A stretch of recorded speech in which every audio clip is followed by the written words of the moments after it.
या बातमीचे प्रायोजक आहेत हॉटेल बडे मियां। नेरा उजव्या कालव्याच्या लाभक्षेत्रातील शेतकऱ्यांवर जाणीवपूर्वक अन्याय होतोय आणि या पाठीमागे राजकीय दबाव देखील तितकाच कारणीभूत आहे असा संताप मागील काही दिवसांपासून व्यक्त होताना दिसून आला होता। याचीच प्रचिती म्हणून आज अकलूज येथील शिवरत्न बंगल्यावर सांगोला, पंढरपूर, माळशिरस आणि फलटण तालुक्यातील नेरा उजव्या कालव्याच्या ढिसाळ नियोजनामुळे अन्याय झाल्याची भावना असणारा शेतकरी वर्ग तसेच विविध पक्ष संघटनांचे पदाधिकारी यांनी एकत्रित येत या लढ्याचे नेतृत्व मोहिते पाटील यांनी करावे अशा भावना व्यक्त केल्या आहेत। सोमवार दिनांक 13 मे रोजी फलटण येथे अधीक्षक अभियंता कार्यालयावर मोर्चा काढण्याचा निर्णय आज शिवरत्न बंगल्यावर एकत्र आलेल्या शेतकऱ्यांच्या बैठकीमध्ये घेण्यात आला आहे। याबाबतीत अधिक माहिती देताना शेतकरी चळवळीतील नेते समाधान फाटे आणि शेतकरी कामगार पक्ष युवक आघाडी प्रदेशाध्यक्ष बाबासाहेब देशमुख काय म्हणाले आहेत पाहूयात। ह्या सांगोला, माळशिरस, पंढरपूर ह्या भागावरती अन्याय झालायच। फलटणच्या सुद्धा काही भागातल्या लोकांवर अन्याय झाला। ह्याला कालवा सल्लागार, पालकमंत्री आणि ज्या त्या तालुक्यातलं या 4 तालुक्यातलं लोकप्रतिनिधी जबाबदार आहेत। कारण लोकप्रतिनिधींनी कारकुनाच काम केलं। ही फाटा टाक, ती काढ, ती बंद कर, ही चालू कर। त्यामुळं हे पाण्याचं नियोजन विस्कळीतपणा आला आणि 2014 पासून ह्यांनी एकही अधिकारीच भरला नाही। ज्या आता पंढरपूर उपविभाग आहे तिथं 25 माणसं पाहिजे, तिथं 5 माणसं कसं हँडल करणार? म्हणजे ह्याला शासनसुद्धा जबाबदार आहे। आणि ह्या पाण्यामध्ये फार मोठा आर्थिक व्यवहार झाला। प्रत्येक शेतकऱ्याकडं 30,000, 40,000, 50,000 अशा पद्धतीनं काय मोठ्या मोठ्या भलांड्या लोकांकडं घेऊन पाण्याचा गैरवापर झालेला आहे। आणि गोरगरीब जे शेतकरी आहे 2 एकरवाला 4 एकर ते कोरडा राहिलेला आहे। ही वस्तुस्थिती आहे।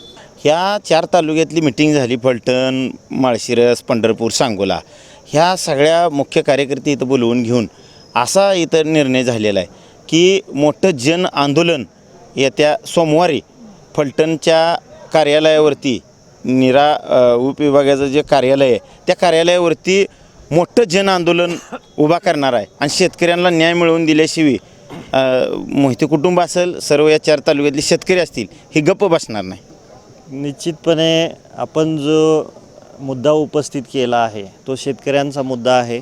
शेतकऱ्यांचं गाऱ्हाणं तेच आहे की निवडणुकीच्या समोर पाणी सोडलं गेलं, म्हणजे इथंच नसेल, NRBCचंच नाही तर टेंबू म्हैसाळसारख्या योजनेचं सुद्धा सांगोला तालुक्यामध्ये पाणी सोडलं गेलं। आणि शेतकऱ्यांना एक गाजर दाखवण्याचा प्रयत्न प्रशासकीय अधिकाऱ्यांनी लोकप्रतिनिधीच्या दबावापोटी केलेला आहे। ज्या दिवशी प्रचार यंत्रणा संपली, म्हणजे प्रचार संपला 5 तारखेला, 7 तारखेला मतदान होतं, 5 तारखेच्या संध्याकाळीच पाणी बंद झाला सांगोला तालुक्यातल्या योजनेंचं। आणि हे कुठंतरी दिसून येतं आहे की ह्याच्यामागं राजकीय दबाव आहे आणि निवडणुकीच्या पुढं गोरगरीब शेतकऱ्यांची ही फसवणूक केली जाते। आज या ठिकाणी निर्णय असा झालेला आहे की 11 तारखेला सोमवारी 13 तारखेला फलटण या ठिकाणी हजारोच्या संख्येने आपण ऑफिसवरती जनआंदोलन उभा करतो आहे। जर लवकरात लवकर प्रशासकीय अधिकाऱ्यांनी याची दखल नाही घेतली तर कायदा आणि सुव्यवस्थेचा प्रश्न निर्माण होऊ शकतो आणि त्याला संपूर्ण प्रशासकीय अधिकारी जबाबदार असतील। हे आंदोलन हे गोरगरीब शेतकऱ्यांचं आहे, त्यांच्या जीवाचा मरणाचा प्रश्न या ठिकाणी निर्माण झालेला आहे। ज्या बागा 20-20 वर्षापासून डाळिंबाच्या बागा काही आमच्या तालुक्यातल्या जिवंत आहेत त्या बागा उद्ध्वस्त होण्याच्या मार्गावरती आहेत। ह्या पाणी न मिळण्यामुळं फक्त 6 महिन्याचा तोटा नाही शेतकऱ्यांचा, तर हा काही वर्षांचा तोटा आहे। शेतकरी पुढच्या 2 वर्षामध्ये उबदारी येणार नाही अशी परिस्थिती या तालुक्यात पिकाच्या पाण्याची झालेली आहे। त्याचबरोबर तालुक्यामध्ये टँकर मंजूर आहेत, पण इथल्या प्रशासकीय अधिकारी लोकप्रतिनिधींच्या दबावाखाली येऊन गोरगरीब शेतकऱ्यांना पिण्याच्या पाण्याचा प्रश्न खूप गंभीर झाला आहे आणि त्याची दखल प्रशासकीय अधिकारी वेळेत घेत नाही।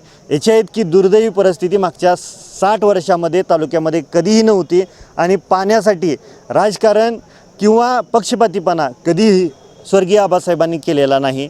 याचं दुर्दैव आमच्यासारख्या तरुणांना वाटतं। निश्चितपणे शासन लवकरात लवकर याची दखल घेईल अशी आम्हाला अपेक्षा आहे। नाही घेतली तर जे काही कायदा आणि सुव्यवस्थेचा प्रश्न निर्माण होईल त्याला संपूर्ण जबाबदारी ही प्रशासनाची असेल। हा दुष्काळ हा मानवनिर्मित दुष्काळ आहे, हाच माझा प्रथमतः आरोप आहे.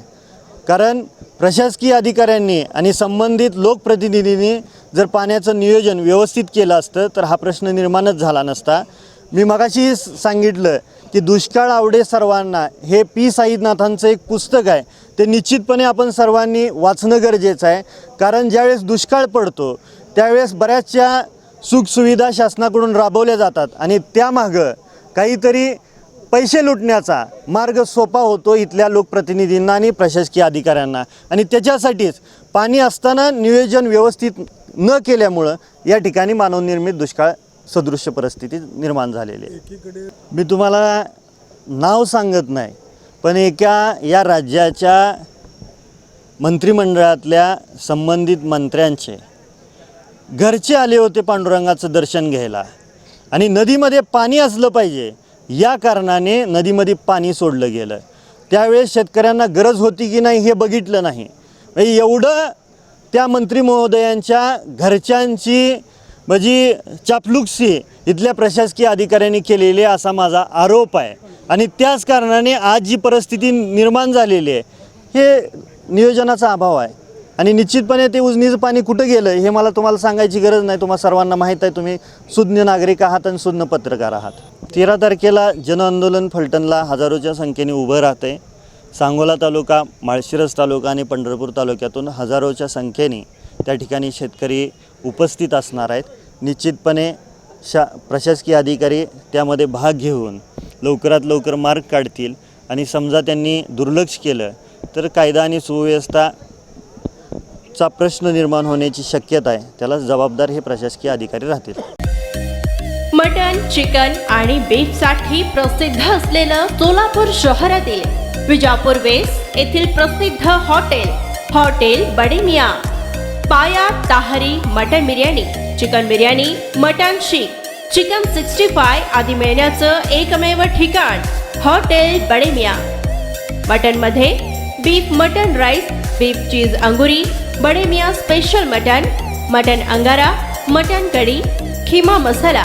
चिकनमध्ये chicken rice, chicken Malvani, special Bade Miyan chicken cheese angoori, chicken tikka, chicken Hyderabadi, butter chicken, kadai chicken masala असे भरपूर आयटम्स उपलब्ध. मटन बिर्याणी, चिकन बिर्याणी, बीफचे स्पेशल डिश सुद्धा जेवणासाठी उपलब्ध. खास हॉटेलमध्ये जेवणाची सोय आणि पार्सलची सोयही उपलब्ध. स्वस्त आणि मस्त जेवण मिळण्याचं विजापूर वेस्ट येथील एकमेव ठिकाण हॉटेल बडे मियाँ. आमचा पत्ता हॉटेल बडे मियाँ, विजापूर वेस्ट, सोलापूर.